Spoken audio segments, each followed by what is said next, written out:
Assalamualaikum dan selamat sejahtera kepada semua pelajar. So, hari ini untuk subjek sains kita akan mulakan dengan bab 1 iaitu rangsangan dan gerak balas. Okey, dalam bab ini kita akan mulakan dengan sistem saraf manusia. Apa dia sistem saraf manusia? Okey, sistem saraf manusia ini adalah sistem yang mengawal koordinasi badan. Seseorang manusia tu dia boleh bergerak, dia boleh berjalan, dia boleh berlari, dia boleh duduk, dia boleh berfikir, dia boleh membaca. Itu dikawal oleh sistem saraf. Okey, struktur sistem saraf manusia terdiri daripada dua, iaitu sistem saraf pusat dan juga sistem saraf periferi. Okey, so kalau kamu tengok gambar rajah ni lebih jelaslah di mana kedudukan sistem saraf pusat, apa yang kita panggil sistem saraf pusat dan apa yang terlibat dalam sistem saraf periferi.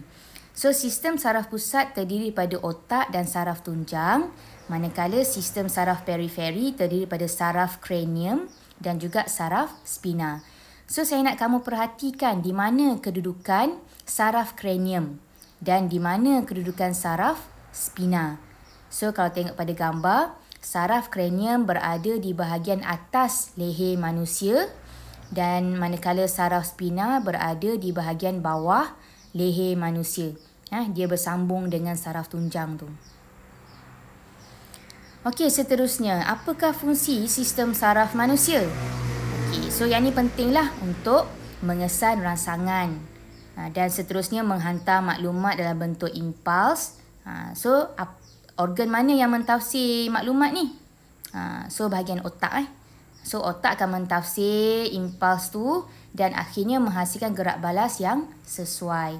Contohnya, kamu dengar bunyi telefon. Okey, so organ mana yang mendengar? Organ deria. Organ deria kita telinga lah. So, telinga mendengar, lalu maklumat tu dihantar ke otak. So, otak mentafsir, oh tu bunyi deringan telefon, maka telefon tu kena angkat. So, otak dia akan menghantar impuls dan akhirnya otot tangan kita digerakkan untuk pergi mengangkat telefon tu. Tu kita namakan gerak balas lah. Rangsangan tu bunyi telefon, gerak balas tu adalah kita angkat telefon. Okey, so yang terhasil adalah tindakan terkawal dan tindakan luar kawal. Gerak balas manusia ni terbahagi pada dua lah. Tindakan terkawal dan tindakan luar kawal. So, apa maksud tindakan terkawal? Ia adalah tindakan yang disedari dan dilakukan mengikut kehendak seseorang. Maknanya tindakan ni kamu boleh kawal. Nak buat ke tak nak buat. So, kita boleh kawal kan? Dan semua tindakan terkawal ni dikawal oleh otak. Otak kita sempat nak mentafsir impuls tadi tu kan? Macam bunyi telefon tadi tu. So, gerak balas kita mengangkat telefon tu adalah tindakan terkawal. Contoh tindakan terkawal lah.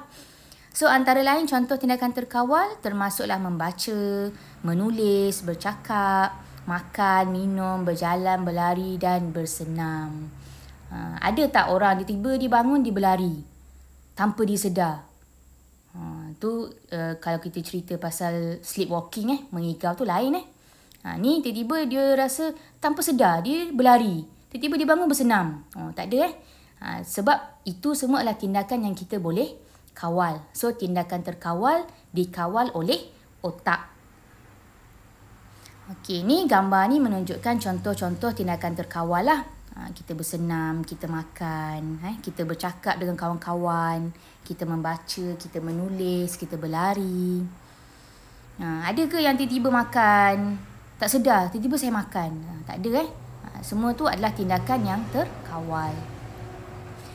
Okey, so ni saya rumuskan apa yang berlaku dalam tindakan terkawal adalah contoh saya ambil tadi rangsangan iaitu bunyi deringan telefon. Dia akan pergi kepada effector kita panggil. Effector ni adalah organ deria lah yang terlibat. Kalau bunyi, organ deria yang terlibat adalah telinga sebab dia mendengar kan. Lalu, impuls dihantar ke otak. Maklumat tadi tu, bunyi deringan telefon tu dihantar ke otak. Maka, otak mentafsirkan apa gerak balas yang sesuai yang perlu dilakukan oleh manusia tu. So, bila dia dah tafsir, dia kena buat apa, maka dia hantar maklumat tu pergi ke efektor. Efektor ni dalam bentuk otot lah. Contohnya apa yang terlibat otot tangan. So tangan akan menghasilkan gerak balas iaitu menyentuh ataupun mengangkat telefon. Okey, apa contoh lain untuk tindakan terkawal? So yang ni saya nak kamu bagi contoh dalam grup WhatsApp masing-masing lah. Nanti saya nak kamu tulis jawapan masing-masing untuk kita bincangkan. Okey, itu sahaja, ringkas sahaja pelajaran kita pada hari ini, hanya untuk pengenalan sahaja. So, tindakan terkawal. Dan tadi jenis sistem saraf lah, jenis sistem saraf iaitu sistem saraf pusat dan juga sistem saraf periferi. Okey, jumpa untuk next lesson. Sekian. Assalamualaikum. Bye.